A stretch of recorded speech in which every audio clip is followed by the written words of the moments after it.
Hey everybody, it's Steve back at the shop again. This is a part two, if you will, of my what I'm going to entitle these the Judsonia Arkansas Super Ram.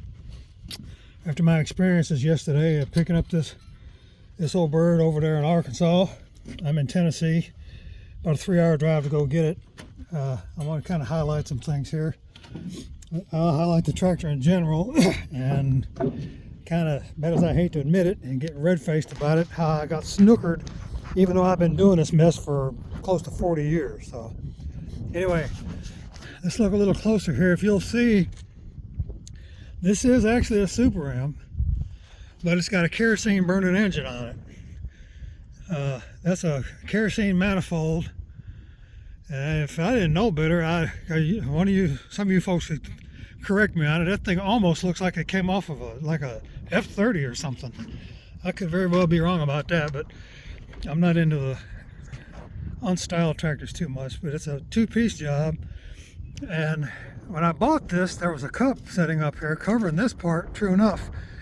And this was wired, as you can see, this wire here. This was wired down. The hood was wired down. That's why I didn't take it all apart. There was a cup wired to the top. The hood was wired down. There's the wiring to it. I didn't take it all apart. Well, I should have, because this is what I got, which is obviously why I got that gallon of water. Let me find my camera here. Why I got that gallon of water out of the dadgum oil pan. So, scrap metal. I knew that the manifold was rotted out at the bottom. I didn't have a problem with that. I've got several manifolds on the shelf in the shop there. That is absolutely no big deal at all. Let's walk around here. Bear with me as I navigate this trailer without falling and breaking another bone. Super Ram stage 1. I took the plugs out earlier. I'm going to show you these plugs. Where am I at here? 1, 2, 3, and 4. As you can see, number 3, we'll get an up close shot there. Number 3, for whatever reason, is bent. It still had a little bit of a gap. It would have still run. But over the years, or during the leakage or freezing up or whatever, however you want to terminate it, whatever term you want to use, that cylinder, number 3 cylinder, filled with water. It rusted number 3 tight. So I'm debating on parting this tractor out or pulling the head and trying to get number 3 out. It's going to depend on where the crank is at when I pull the oil pan off. If I can just pull number 3 out, put another sleeve, and I've got some pistons in there too, some connected rods, I got all that crap. But if I can just change that one cylinder, because that's going to be the cylinder it's stuck on, more than likely, maybe I can salvage the deal. I don't know. But anyway, this has got an aftermarket, probably an M&W, looks like an M&W pump there. These tractors, they used to use the belly pump.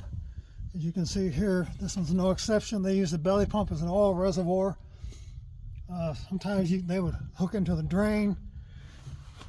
This one here's got a line into the drain, as well as a hole was drilled and tapped for the return.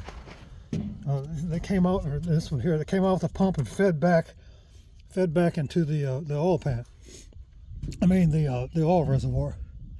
Now again, I mentioned that this was a kerosene tractor. If you'll notice, it's got a little bitty gas tank a little bitty fuel tank right here. And a lot of the younger crowd, new crowd, don't realize that was a kerosene tank, not the gas tank. This, in fact, was the gas tank. They would start these tractors with the gasoline in here. When it got to X number of degrees, now, correct me if I'm wrong, I might have some of these steps wrong, but when it got to a certain temperature, they would actually close shutters up on the radiator, which is shutter linkage went through here. They close the shutters, the engine would get hot. It got to so many degrees, they would shut this off. They would open this back up, and the tractor would run on kerosene the rest of the day. It's like my dad and them Daddy always called it tractor fuel. And that's all they ran for decades, was what they always called tractor fuel, because it was a lot cheaper than gas. Anyway, back to the subject at hand here. It looks like once upon a time this tractor may well have had the international hydraulic valve on it. Can't say that for sure, but it does have the vented cap, which they're not rare or nothing, but they're kind of hard to find. Most of the time you find these caps that just got a little pinhole in the top to vent the belly pump. This one here, it's just got the plate here. Right in here is where they would normally mount. You'd have another PTO unit that sat up here, ran off a fourth gear, had a big pulley on it. That would be for running belt pulley stuff, thrashers, saws, any one of 100 different implements. They used to be popular back in the day. As I mentioned in that first video, it's got a really heavy duty 3-point hitch on it. I'm kind of debating on keeping that myself. I've got another 3-point hitch on a tractor in the shop there. I'm going to have to make a decision on which one I want to keep, and I'm leaning toward this one. I like the way it's made. For whatever reason, this tractor only had one wheel weight, which is not a big issue. I'll take it off. I had a 1566 one time, years ago, it ate out the chunk. I mean, just absolutely ate the chunk slap out of the rear end. It took me forever to get all them little bitty pieces, fine pieces of metal out of there. I put a new chunk in it, just differential, long story short, but it took me forever with flushing and magnets and all manner of what. I flushed it out with diesel to get all them little bitty shards of metal out of it. I mean, it was an absolute disaster. But my point about bringing that up was, one side of that tractor, one of the wheels was weighted full of water, and the other side was not. And I have always speculated that the one side, and ironic, the spider gears, you have a T with 4 gears on it inside that differential. And they articulate with another geared plate that's inside the chunk there. So what I've always called it was a chunk. The side that was weighted on that particular tractor was the side that was eaten up.